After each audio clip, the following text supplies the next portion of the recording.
தூதர்களின் அப்பத்தை மனுஷன் சாப்பிட்டான். பாருங்க, தேவன் ஒரு உன்னதமான காரியத்தை எனக்கு உங்களுக்கு செய்ய விரும்புகிறார்.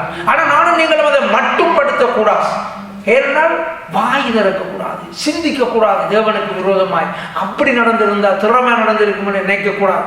ஆண்டவருடைய சித்தத்தின்படி ஒப்பு கொடுத்து வாழும் பொழுது மென்மேலும் ஆசீர்வாதங்களை பெற்றுக் கொள்வோம். ஆகாயத்திலே கீழ்காற்றை வரப்பண்ணி தம்முடைய வல்லமையினாலே கரங்களை தட்டி தேவனை மகிமைப்படுத்துவோம். ஆமென். இல்லாத ஒன்றை தேவன் உங்களுக்கு உருவாக்கி கொண்டிருக்கிறார். கரங்களை தட்டி தேவனை மகிமைப்படுத்துவோம். ஆமென். உங்களுடைய ஆசீர்வாதங்கள் உருவாக்கப்பட்டு கொண்டிருக்கிறது. ஆமென். ஆமென். உங்களுக்கான ஆசீர்வாதத்தை தேவன் உருவாக்கி கொண்டிருக்கிறார். அவருடைய வல்லமையினாலே அவர் செய்வார். பிரியமானவர்களே, மாமிசத்தை தூளத்தனையாயும் சிறகுகள் உள்ள பறவைகளை கடற்கரை மணலத்தனையாயும் வருஷிக்க எண்ண முடியாத அளவுக்கு கொண்டு கொட்டி விட்டார். பிரியமானவர்களே, எங்களுடைய தேவனால கூடும். ஏன் அவர்கிட்ட நாங்கள் அடி வேண்டியா இந்த ஆசீர்வாதங்களை வேண்டும்? அவருடைய ஆசீர்வாதங்கள் மட்டுப்படுத்தப்பட்டதாகவா இருக்கணும்?